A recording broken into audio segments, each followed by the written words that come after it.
Eu já quebrei todas as costelas. Não A se fichinha compara, né? pelo sofrimento de uma depressão. A minha primeira crise foi aos 16 anos, né? Geralmente, hoje, se sabe que começa entre os 15 e os 25, acontece mais, né? Mas pode ser Mais depois também, provável. mais provável. Então, aos 16 anos, estava no último ano da escola, e eu tive um episódio de ansiedade, de síndrome do pânico.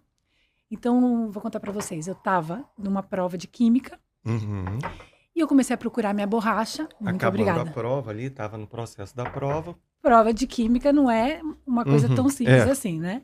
Então, eu estava lá, comecei a procurar minha borracha, não encontrei minha borracha, aquilo foi crescendo dentro de mim, até que eu não aguentei e eu saí correndo da sala, abri a porta e fui lá para o banheiro, me abrigar entre o espacinho da parede e da privada, Quietinho. numa abraçada, assim, muito assustada, porque eu não tinha ideia do que era aquilo. Eu estava tendo uma crise de pânico, né? Você nunca tinha tido. Nunca tinha tido nada. Começou Nem aquela sinais. sensação ruim, assim, foi out of the blue, né? Do Out of the nada. blue. Né? Que, assim, hoje eu vejo que é a sensação como se você estivesse num avião caindo, né? Exatamente. E aí você tem toda aquela reação física da tremedeira, palidez Suor e frio. sua frio. Tô com a nítida sensação de que alguma coisa muito ruim vai acontecer, só que isso acontece na prova de química.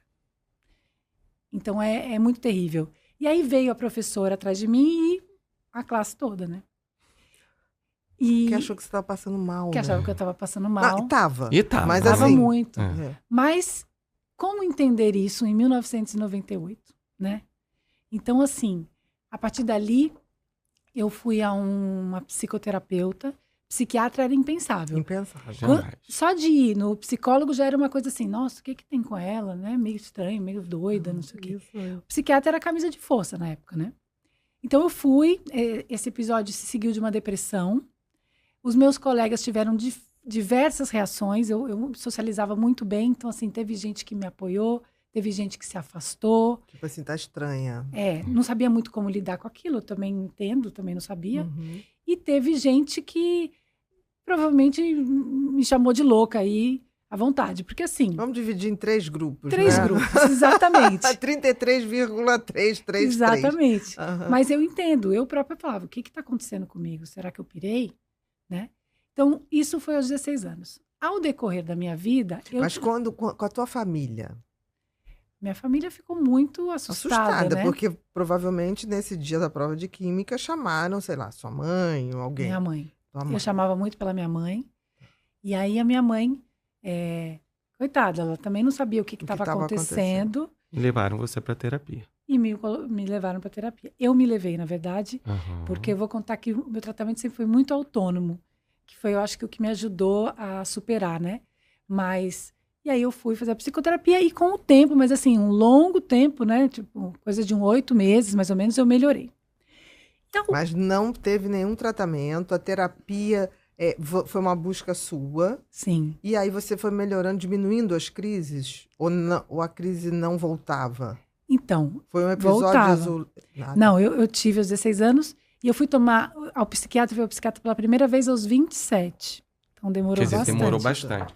E logo depois, pelo que você falou, você saiu da crise da ansiedade, que foi pontual ali na situação da escola. Você procurou a terapia, mas dali você sai da ansiedade e entra num quadro depressivo. Foi isso? Exatamente. Eu entendi bem isso? Exatamente. Tá. O que foi um terror, né? A depressão já, para mim, é a pior dor que existe, a dor da alma, sim. assim. E então foi muito complicado. Eu não ia na escola, eu não ia na festinha. Se eu ia, eu passava mal. Começou a se isolar. A gente acaba se isolando, né? Felizmente, eu tinha muitos amigos que, inclusive, me procuravam. Vamos naquela festinha. Eu ia, passava mal, meu pai e minha mãe tinham que buscar. Então, é uma coisa que você vai realmente se isolando. Mas eu com o tempo, melhorei com o autoconhecimento e tal. Mas, ao decorrer da minha trajetória, eu tive outras depressões. Mas também era aquela coisa, a gente não sabia muito bem o que fazer com aquilo, e eu sempre fui uma pessoa alegre, então não combinava muito com a minha personalidade, sabe? Essa depressão que vinha do nada, e é como se te tirasse a energia, né? Aquela energia que você me parece que tinha. Exato. A depressão dá uma falta de energia total e absoluta, né? Um desânimo, uma prostração, não sente alegria, não sente prazer, né? Então, é um sofrimento inigualável para mim. Eu já quebrei todas as costelas num acidente de carro, mas a fichinha compara, né? pelo sofrimento de uma depressão. Verdade. É terrível. E aí, quando eu estava com 27 anos, foi justamente nesse acidente que eu precisei tomar muita morfina. E aí, quando começou a retirada da morfina, eu caí numa depressão profunda. Mas aquela depressão que é assim, precisavam me dar banho, me dar de comer. Foi uma depressão paralisante mesmo. Paralisante. Ela bem pesada. Porque a morfina por si só deprime, né? Se você for ver a classificação da substância morfina, é depressora do sistema nervoso central. Uhum. E você já tinha episódios depressivos que vinham leve. Isso. A morfina chegou ali como se pegasse, tipo assim, vupt. Exatamente. Puxou para baixo. Muito para baixo, muito para baixo. E aí eu fui pela primeira vez ao psiquiatra. E aí eu contei tudo. Eu tinha uma lista de sintomas, assim, absurdos. Eu não sabia o que significava aquilo. Ele falou, olha, Bia, você tem depressão. Deu nome. Deu nome. E aquilo me deu, como o diagnóstico do transtorno bipolar, me deu um alívio. Porque eu falei, olha... Tem nome, né? Tem nome, eu tenho uma doença, eu não sou louca. E tem diagnóstico, tem tratamento, né? E eu comecei a tomar antidepressivo. Só que o antidepressivo não era o tratamento ideal para um bipolar, né? Inclusive porque ele te tira da depressão e pode ter uma virada e te jogar para mania. Para mania. Exato. Então, eu tomei antidepressivo dos Mas até então... Era depressão. Era depressão. Como saber, né? Que é o mais comum, porque assim, ninguém vai em euforia para um médico e falar, olha, eu tô super bem, me dá um remédio que eu quero, né? Então, você vai em depressão. Então, leva em média da primeira crise até o diagnóstico do transtorno bipolar 10 anos. 10 anos. De diagnósticos incorretos, né? E aí eu comecei a tomar antidepressivo e eu percebo que eu tinha hipomanias, que são manias, né? Você percebeu depois? Sim, percebi depois. Depois você olhou e viu que entre as depressões, você tinha um excessozinho de energia. Nada que tirasse você do prumo, ou que não deixasse você dormir. Aí depois você teve diagnóstico e você falou, gente, aquilo já era uma hipomania. Exatamente. Então, isso se confundia muito com a minha personalidade. A Bia é muito extrovertida, ou, por exemplo, o workaholic, trabalha até altas horas. Ela é baladeira, gosta de sair. Então, como eu sou mesmo uma pessoa mais, sei lá... essa pulsão de vida. Animada e tal, alegre, isso se confundia com a minha personalidade. Mas, ao mesmo tempo, não é sustentável, né? Você tem aí uma irritabilidade aumentada, você tem a questão de comprar mais, que isso tudo fica bem mais grave quando você tem uma mania plena, né? Aberta, plena, né? Plena.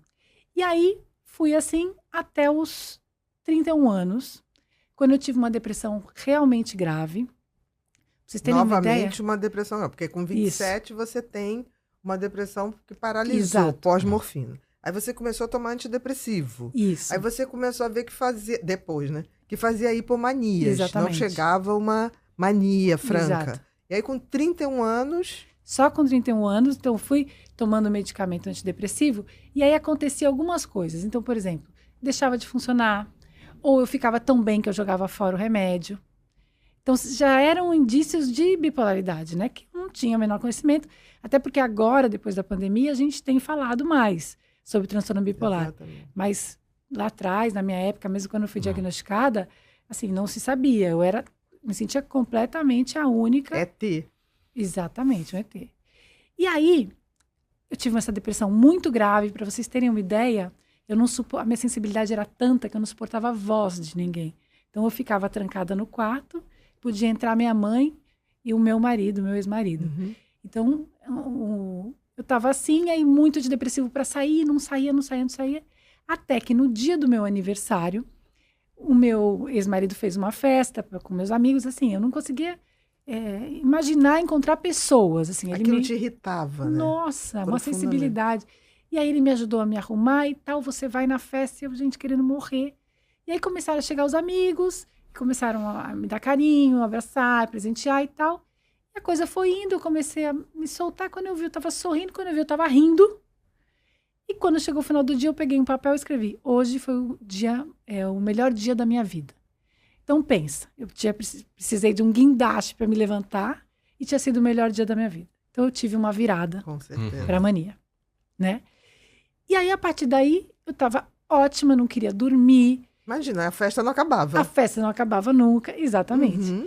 E aí, eu fui ao psiquiatra, voltei, para dizer o quanto eu estava bem. Tava maravilhosa. Tava maravilhosa. E como o seu ex-marido foi fantástico, porque ele insistiu e ele tirou na mão a depressão. Tirou na mão. Né? E te fez fez o melhor dia da sua vida. Exatamente. Uhum. E aí, eu voltei ao psiquiatra e comecei a contar para ele.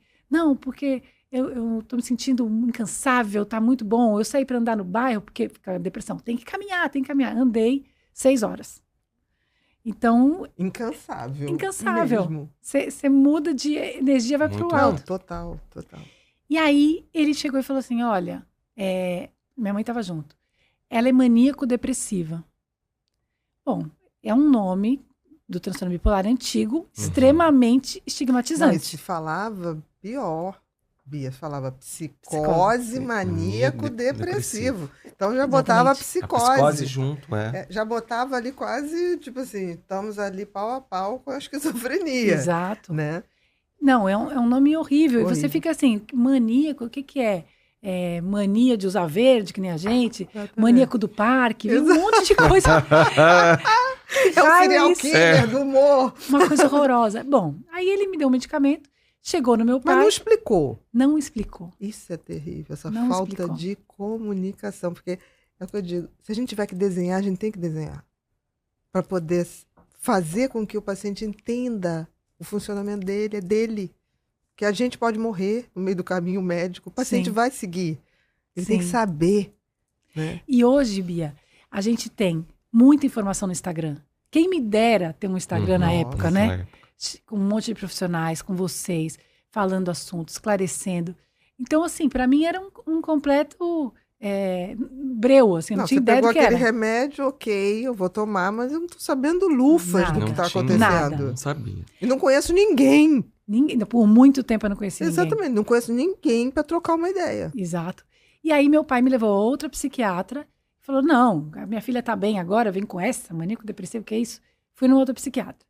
Eu entrei sozinha e eu fiquei 1 hora falando com ela, sem respirar. A gente tem aquela agitação mental. Uma taquilalia, né? Olha, você tem a taquicardia que acelera o coração. E você tem a taquilalia que você não para de falar. Exato. E tem a fuga de ideias, né? Isso, então, assim, fuga de ideias. Eu começo na faculdade, passo pelas pirâmides, o cuscuz da minha avó, a promoção da Zara, volta pra Grécia. Exatamente. E aí a psiquiatra ficou me ouvindo. Deu 1 hora ela, Bia, vamos parar por aqui, vamos chamar seu pai. E ela chegou e falou assim, olha, sua filha tem transtorno bipolar. Meu pai assustou e falou assim, você nem conhece a minha filha, né? Não é melhor você observá-la uns meses? Observá-la uns meses para você dar um diagnóstico como esse. Ela falou, olha, nunca vou me esquecer. Se eu deixar ela sair daqui, assim, vai ser negligência médica. E aí essa médica me explicou muito bem o que era. Passo a passo. Passo a passo, me passou o lítio, que é um medicamento de primeira escolha, Carbonato né? de lítio, isso mesmo. A princípio, meu pai queria saber mais sobre o medicamento e, assim, ele tem um potencial tóxico, ele tem que ser dosado no sangue, ele é muito seguro, desde que você faça direitinho.